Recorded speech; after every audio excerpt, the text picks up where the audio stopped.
Doctor గారు నమస్తే అండి. నమస్తే అండి.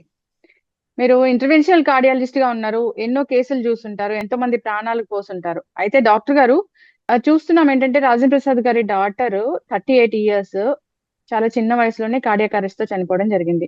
అంటే జనరల్ గా మీ డాక్టర్స్ అందరు చెప్తారు ఏంటంటే ఆడవారిలో ఈ కార్డియాక్ ఇష్యూస్ అనేవి చాలా తక్కువగా వస్తాయి అని. ఎందుకు డాక్టర్ గారు చిన్న వయసులోనే హార్ట్ అటాక్ అనేది వచ్చింది? అది కూడా ఉమెన్ లో మనం ఎందుకు చూసాం ఇక్కడ?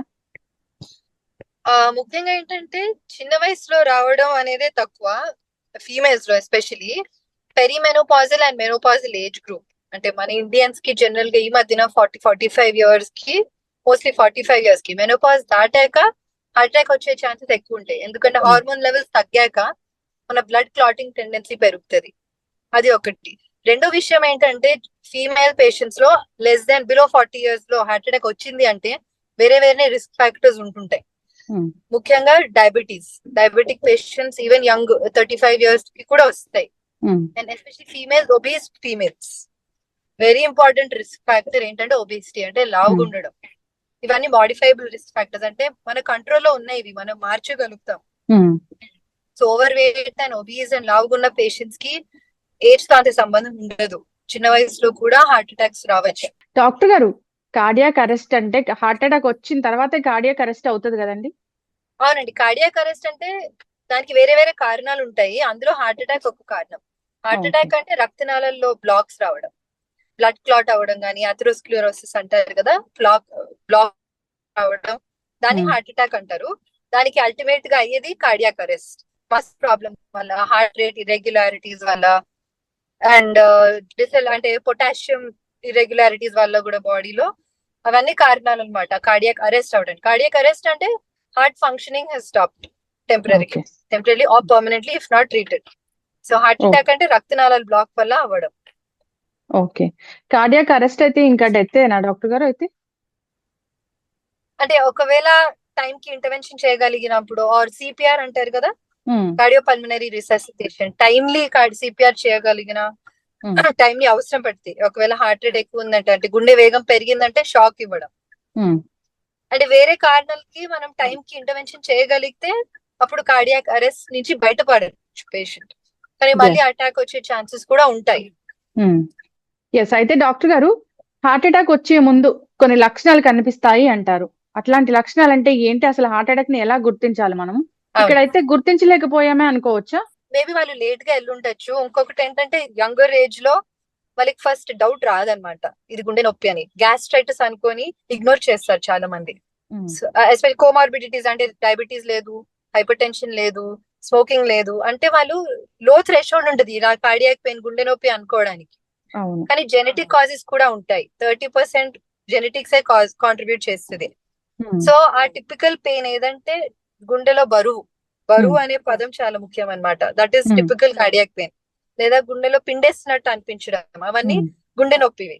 కానీ మంట, ఆర్ జస్ట్ అనీజీనెస్, చెమటలు పడడం, అవన్నీ కూడా indirect science of heart attack అనమాట.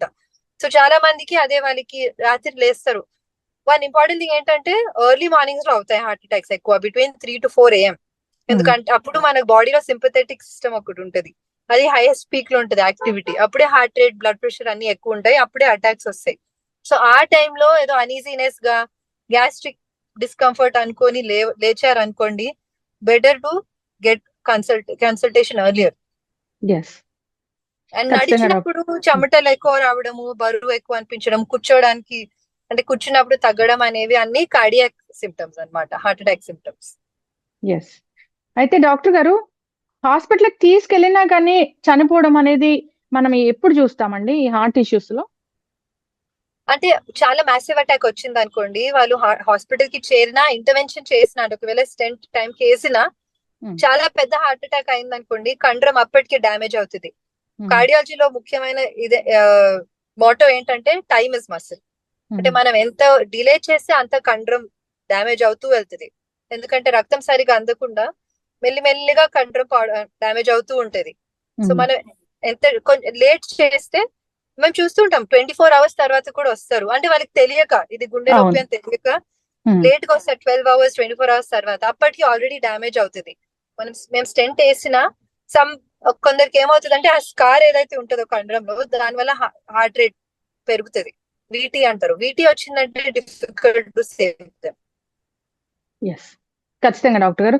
సో హార్ట్ ఇష్యూస్ రాకూడదు, హార్ట్ హెల్దీగా ఉండాలంటే, సో మన సెప్టెంబర్ 29th చాలా జాగ్రత్తలే చెప్పారు డాక్టర్ గారు. ఒక 4 జాగ్రత్తలు అంటే ఏం చెప్తారు? అదండి ముఖ్యంగా మీ కంట్రోల్ ఉన్నవి అంటే ఒబిసిటీ తగ్గించాలి. మీకు తెలిసిన వాళ్ళు కూడా ఒబీస్ ఉన్నారు, ఆర్ మీరు కూడా ఒబీస్ ఉన్నారు అంటే చాలా యాక్టివ్ గా దాన్ని కంట్రోల్ చేయడానికి వేరే వేరే రకాలు ఉన్నాయి. One is exercise, regular exercise 30 minutes per day 5 days a week. ఇంకొకటి ఏంటంటే డయట్ లో ఫ్రైడ్ ఫుడ్, వేపుడ్లు తగ్గించాలి, పచ్చళ్ళు అప్పుడాలు అన్ని కంట్రోల్ లో ఉండాలి, ఫ్రూట్స్ వెజిటబుల్స్ అండ్ నట్స్ ఎక్కువ తీసుకోవాలి. అండ్ మన బిఎంఐ అంటే body mass index normal age లో ఉండేటట్టు చూడాలి. That's between 18.5 to 24.9 in Indians. అదేంటంటే మన body weight divided by height in square. దానికి ఒక ఫార్ములా ఈజీలీ ఇంటర్నెట్ లో కూడా మన you can get the formula and enter your BMI. So అది ఎన్షూర్ చేయడం చాలా ముఖ్యము.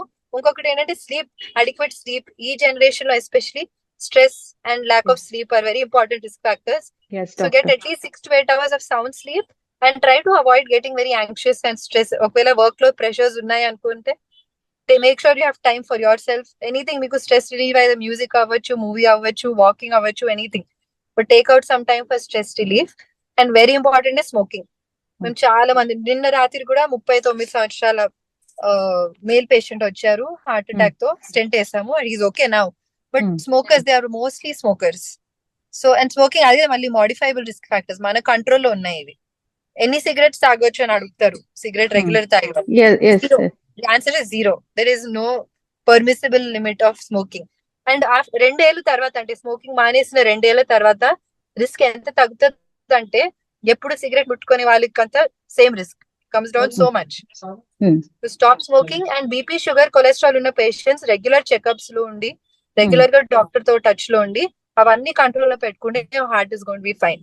డాక్టర్ గారు, కోవిడ్ వచ్చి తగ్గిన వాళ్ళు, చాలా సివియర్ గా కోవిడ్ వచ్చి తగ్గిన వాళ్ళలో ఈ రిస్క్ అనేది ఎక్కువగా ఉంటుంది అనేది ఒకటి వినిపిస్తూ ఉంది. దీనిలో నిజం ఎంత? మరి అలాంటి వాళ్ళు ఎలాంటి చెకప్స్ అనేవి చేయించుకోవాలి, ఎన్నాళ్ళకి ఒకసారి చేయించుకోవాలి?